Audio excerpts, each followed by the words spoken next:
오늘 우리에게 주신 하나님 말씀은 신명기 6장 16절에서 25절 말씀입니다. 구약성경 272쪽입니다. 신명기 6장 16절에서 25절 말씀 우리 한 절씩 교독하도록 하겠습니다. 너희가 마사에서 시험한 것 같이 너희의 하나님 여호와를 시험하지 말고 너희 하나님 여호와께서 너희에게 명하신 명령과 증거와 규례를 삼가 지키며 여호와께서 보시기에 정직하고 선량한 일을 행하라. 그리하면 내가 복을 받고 그 땅에 들어가서 여호와께서 모든 대적을 내 앞에서 쫓아내시겠다고 내 조상들에게 맹세하신 아름다운 땅을 차지하리니 여호와의 말씀과 같으니라. 후일에 내 아들이 내게 묻기를 우리 하나님 여호와께서 명령하신 증거와 규례와 법도가 무슨 뜻이냐 하거든. 너는 내 아들들에게 이르기를 우리가 옛적에 애굽에서 바로의 종이 되었더니 여호와께서 권능의 손으로 우리를 애굽에서 인도하여 내셨나니 곧 여호와께서 우리의 목전에서 크고 두려운 이적과 기사를 애국과 바로와 그의 온 집에 베푸시고 우리 조상들에게 맹세하신 땅을 우리에게 주어 들어가게 하시려고 우리를 거기서 인도하여 내시고 여호와께서 우리에게 이 모든 규례를 지키라 명령하셨으니 이는 우리가 우리 하나님 여호와를 경외하여 항상 복을 누리게 하기 위하심이며 또 여호와께서 우리를 오늘과 같이 살게 하려 하시니라. 함께 읽겠습니다. 우리가 그 명령하신 대로 이 모든 명령을 우리 하나님 여호와 앞에서 삼가 지키면 그것이 곧 우리의 의로움이니라 할지니라. 아멘. 대대로 복받는 비결을 오늘 말씀해 주십니다. 자, 히브리어는 이 언어 유희라는 것이 있습니다. 수사학적 표현으로 이 사람들에게 이 기억에 각인시키려고 이 비슷한 말 또는 이 용어들을 통하여서 잊지 않게 만드는 효과를 가져오는 것이 많지요. 우리나라도 이 각자의 뜻은 다른데 동의어가 있지요.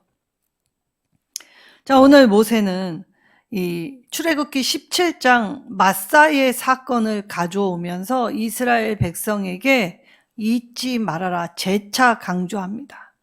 왜 이처럼 한 말을 또 하고 한 말을 또 하고 그래서 이게 계속해서 이 이야기를 하느냐?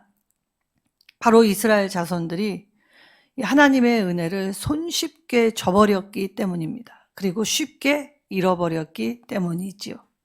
자, 마사, 무리바라고도 하고 마사라고도 하는 이곳에서 이스라엘 자손은 물이 없어서 이 하나님께 원망을 하게 되었습니다. 그래서 지나온 과거 중에 예를 들어서 이 마사의 사건을 이야기할 때 특별히 이 마사가 이 하나님의 능력을 증명하려고 이스라엘의 어떤 시도를 의미하는 것이 아니라 그 자체가 하나님 앞에 불순종의 전형적인 모습이었다라는 걸 이야기하면서 다시는 하나님을 시험하지 않아야 한다라고 경고한 것입니다. 자, 이때 마사에서 하나님을 시험한 것 같이 시험하지 말라라고 할 때 이 시험하다라는 히브리어는 니사입니다.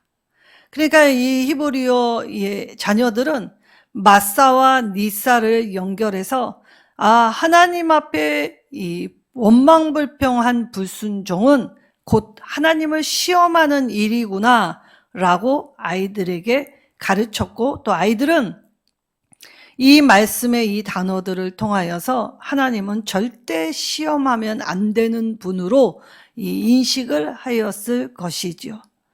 자, 그리하여서 오늘 마사의 사건을 이야기할 때 마사 그 특정한 장소, 지명을 의미하는 것이 아닙니다. 우리가 어디에 있던 우리가 머무는 장소, 시간 속에서 하나님을 향하여 원망불평하면 그 어떤 것도 마사가 될 수 있다는 것이지요. 그리하여 우리가 하나님을 시험하는 바로 그 장소, 언제든지 누구라도 누구 할 수 있다, 될 수 있다라는 사실을 이 마사라는 이 지명으로 부각시켰던 것입니다. 자, 그러면 시험이 무엇입니까? 자, 시험은 어떤 사람이나 사물을 못 믿어서 이 검증하는 과정을 가리킬 때 사용되는 말이었습니다. 물론 시험은 여러 가지의 용례가 있었지요. 하나님이 시험하실 때에는 이 믿음을 경고케 그리고 성장시키려고 하시는 뜻을 가지고 있습니다. 마귀가 시험을 할 때에는 하나님의 사랑으로부터 우리를 끊어내려고 시험, 유혹에 빠져서 하나님께로부터 멀어지게 만들려고 하는 시험이 있지요. 그리하여 우리가 이 시험 당할 즈음에 하나님에 의해서 훈련받는 것이라면 하나님은 언제든지 그 사람이 감당할 몫으로 또는 피할 길을 내십니다.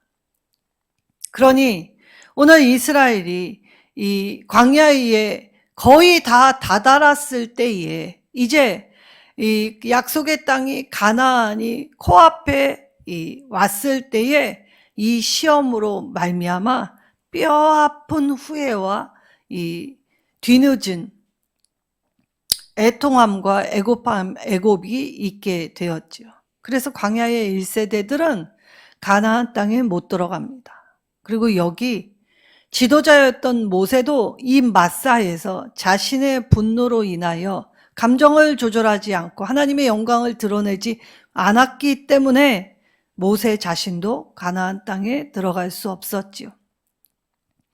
자, 그러니 모세는 지금 자신조차도 가나안에 들어갈 수 없었던 이 자신의 생애에서 결코 잊을 수 없었던 이 뼈아픈 이 일을 그 이스라엘의 나머지 이 세대들과 다음 세대들과 그리고 이 이스라엘의 백성에게 이 각인시켜주며 하나님을 시험하면 돌이킬 수 없게 된다.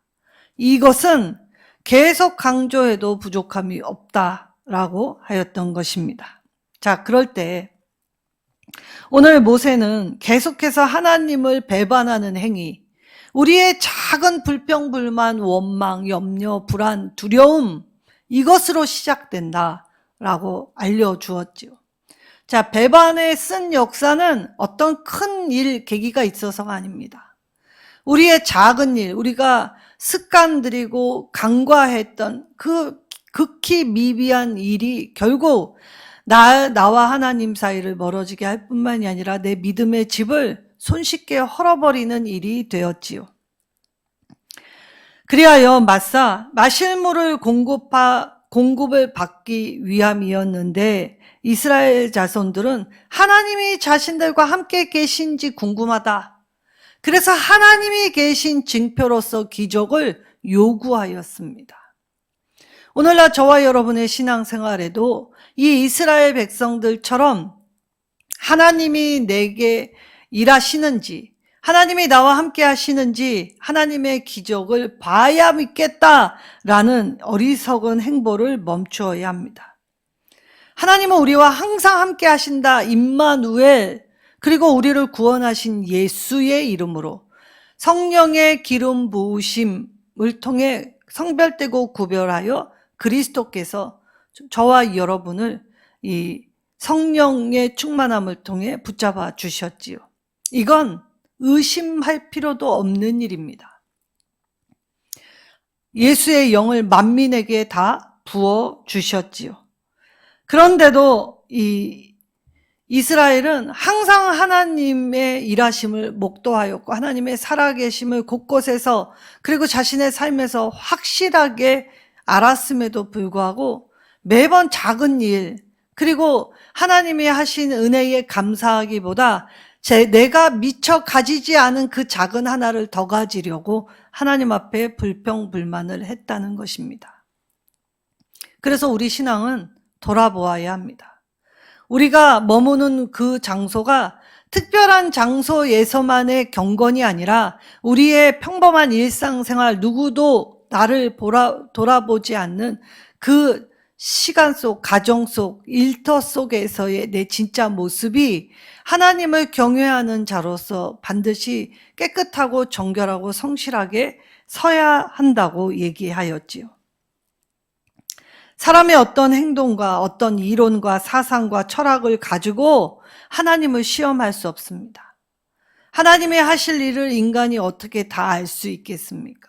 크신 하나님을 알 수도 없고, 그리고 그 크신 하나님이 우리의 작디 작은 마음에 오신 것 자체가 기적인데도 불구하고 그 큰 역사는 보지 않고 고작 내가 하나 더 가지겠다고, 내 손에 주어지지 않는다고, 그리고 남들보다 조금 더 누리고 싶다는 욕심에 의하여 하나님을 시험하는, 그래서 하나님의 살아계심을 오늘 내 기도가 이루어지는 걸 보아야 하나님의 사랑을 입는 건 줄 확신하겠다라고 말하는 것과 똑같다는 것이죠. 그래서 이 마사에는 모두가 뼈아픈 일이 되었습니다. 그래서 모세는 가나안 입성을 앞두고 눈앞의 백성들에게 다시 예전처럼 돌아가지 마라, 예전의 실수를 반복하며 살지 말아라 라고 했던 것입니다. 이때에 특별히 오늘 이 신명기 신학이라고 하지요. 신명기 신학에 담긴 것은 하나님의 말씀에 순종하면 복을 받고 불순종하면 저주받는다라는 것이었습니다. 자, 이 신학은 나중에 이스라엘이 이 열왕기 상하를 통해, 그리고 이 왕들의 이야기를 통해 결국 나라가 멸문지화가 되었을 때, 그때 흩어졌던 그곳에서 우리가 왜 하나님을 믿는 예배하는 선민의 백성인데 불구하고 어찌 오늘날 우리가 이러한 일을 맞이하였는가의 대답으로서 질문에 답을 해준 게 바로 이 신명기 신학이었다는 것이지요.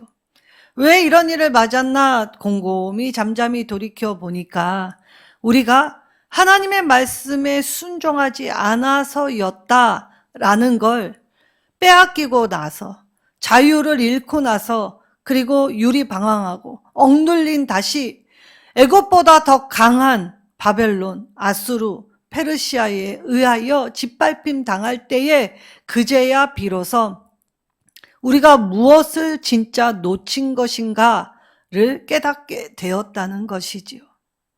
자, 이때에 그렇다면 오늘 19절의 말씀에 여호와 보시기에 정직하고 선량한 일을 행하라 라고 하십니다. 그러니까 여호와의 눈에 선하고 아름다운 삶의 모습을 갖추라는 것이죠. 자, 이때 복을 받는다라는 건 우리가 그러한 일을 할 때 하나님께 일도 좋은 것, 하나님께 유익이 되는 것, 하나님 나라의 그 어떤 것이 아니라는 것입니다.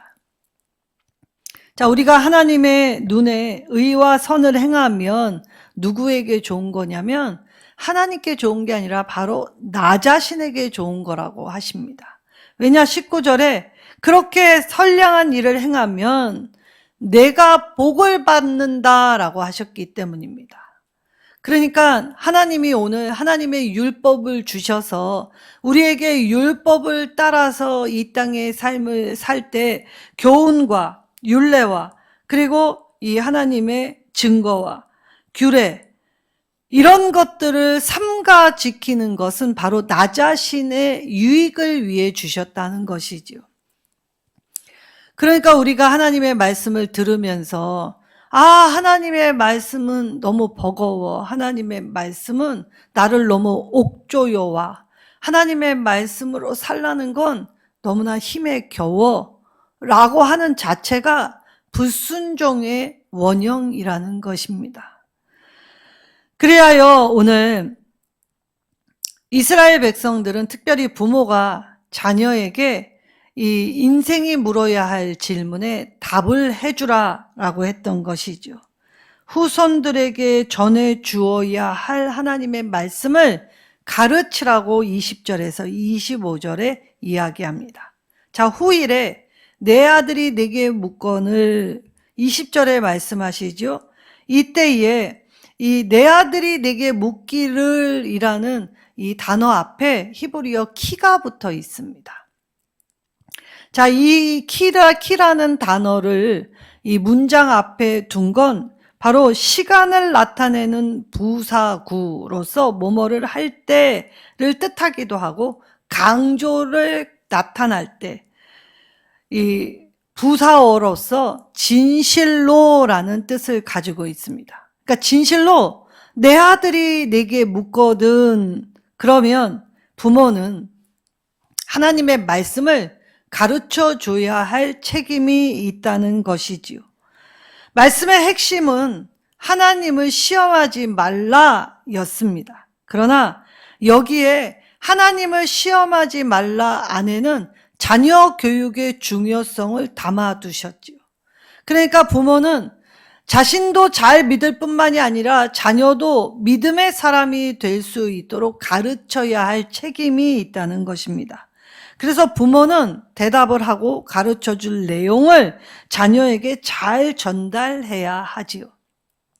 그렇다면 오늘 부모가 자녀 세대에게 이처럼 하나님의 말씀, 율례를 가르쳐야 하는 이유는 하나님을 경외함으로써 이 땅에서 그리고 또 하나님 나라에서 복을 받고 장수하게, 그래서 하나님이 주신 복을 누릴 수 있게 하기 위함이다. 그래서 하나님의 주시는 복을 받아 누릴 수 있게 가르쳐서 전하여야 한다라고 하였던 것입니다. 왜냐?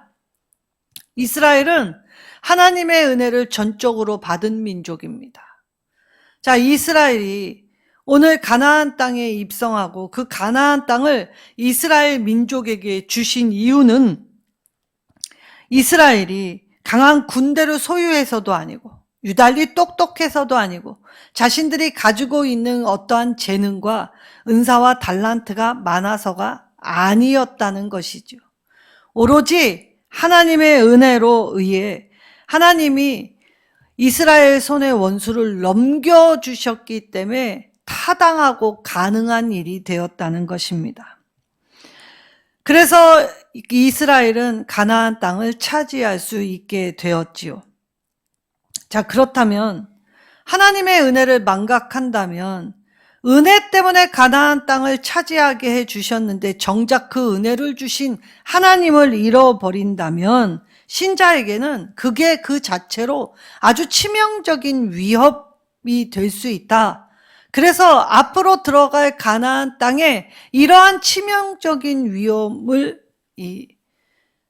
이스라엘이 경험하지 말라고 오늘 모세가 이처럼 간곡하게 또 확실하게 강렬하게 이 하나님의 말씀을 경고의 형식을 들어 강력하게 이야기했던 것이지요.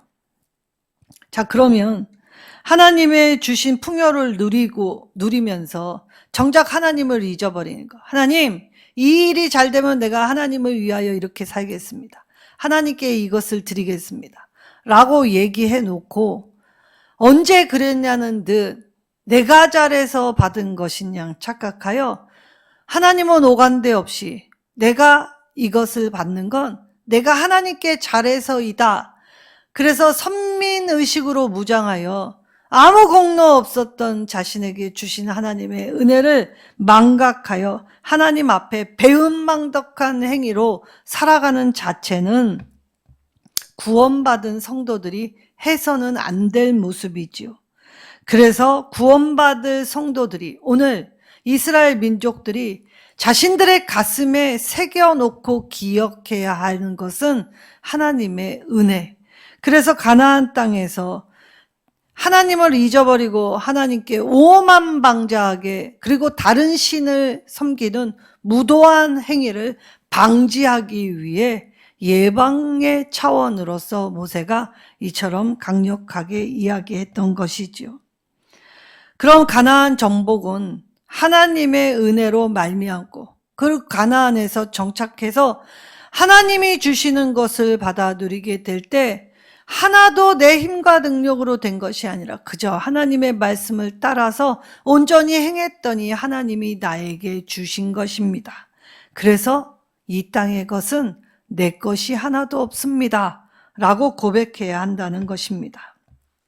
자, 그러면 이스라엘에게는 특별히 하나님의 말씀, 율법을 지키도록 하셨지요. 그럼 왜 율법을 지키도록 하셨냐? 감시하고 그리고 얽매이고 억압시켜서 하나님 마음대로 이들을 굴리려고 하신 게 아니라는 걸 오늘 말씀을 통해 알 수 있습니다. 무엇 때문이었습니까?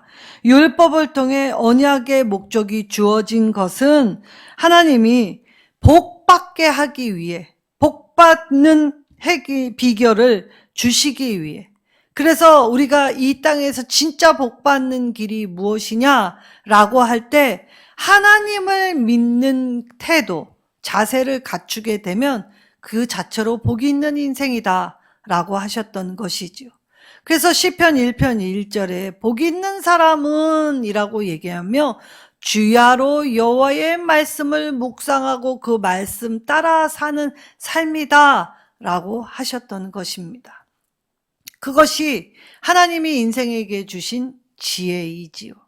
근데 오늘날에 우리가 율법을 온전히 지킨다라고 하면서 행동 강령만 강화하여 이것을 지키지 못한 사람은 비판하고 질타하며 업신여기고 사랑이 없는 모습으로 행하고, 그리고 이 하나님과의 긴밀한 이 교제를 나누는 것보다 사람들에게 옳게 보이고 인정받기 위한 여러 시도로 나아가게 된다는 것입니다. 하나님은 율법을 통해서 이 하나님과 긴밀한 교제를 나누라고 주신 것입니다. 하나님과 긴밀한 교제를 나누다 보면 사랑이라는 것이 이런 거구나, 사랑의 참 의미를 깨달을 수 있게 되지요. 사실 서로의 성정이 안 맞아서 부닥치는 것들이 얼마나 많습니까?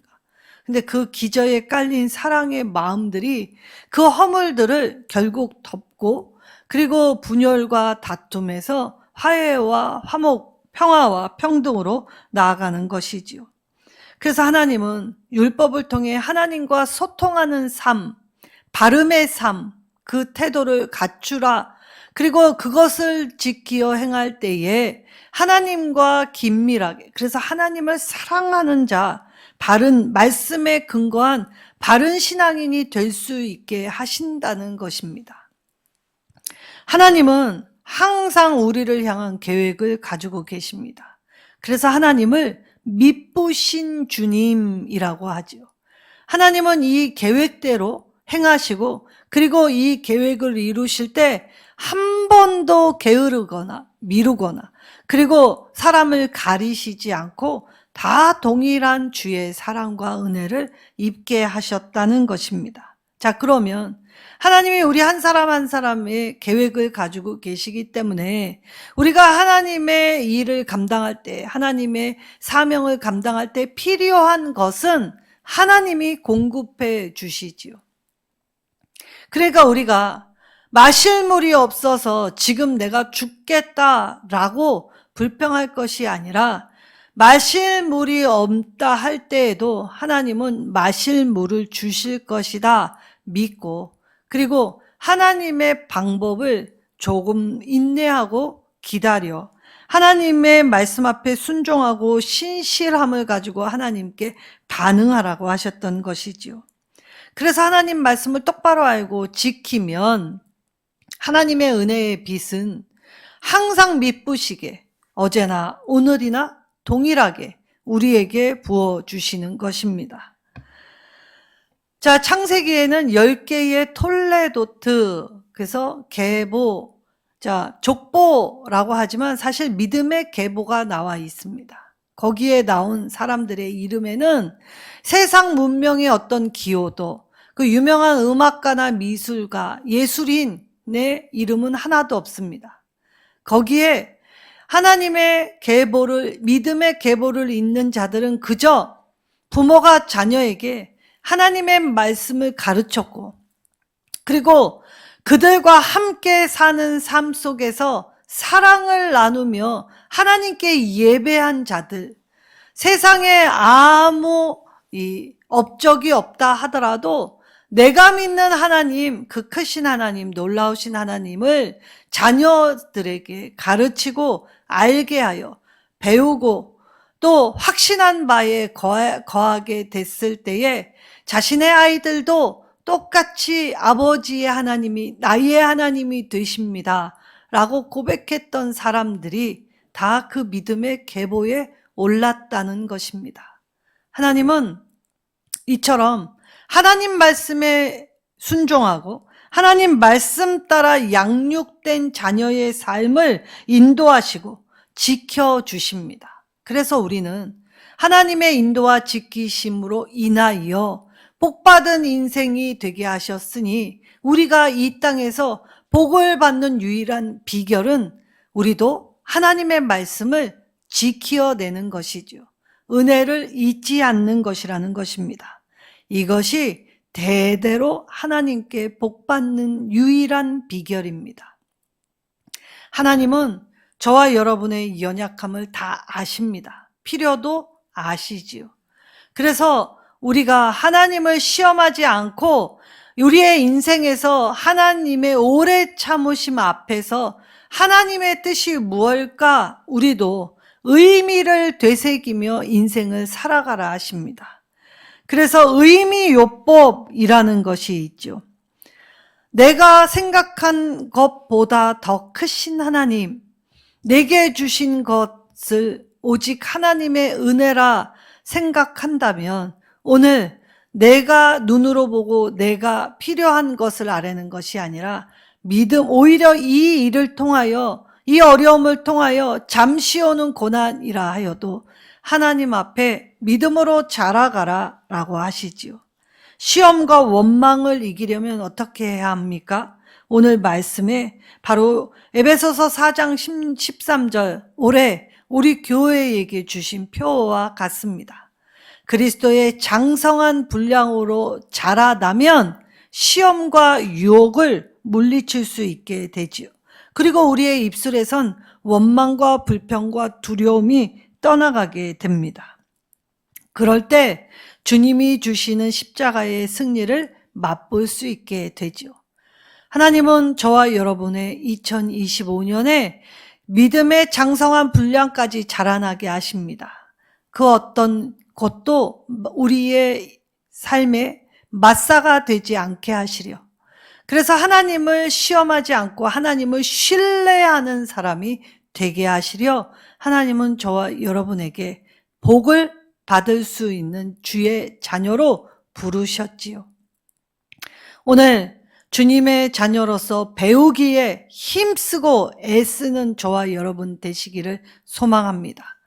그리고 이 말씀의 기반 위에 서서 이 하나님의 말씀하신 바를 잘 지키어 따라 순종할 때 하나님과 긴밀하고 친밀한 교제를 나누어 하나님의 뜻을 바로 알아 하나님께 참되게 예배하는 자, 저와 여러분 우리 일선 누림교회 성도들이 되시기를 예수님의 이름으로 축원합니다.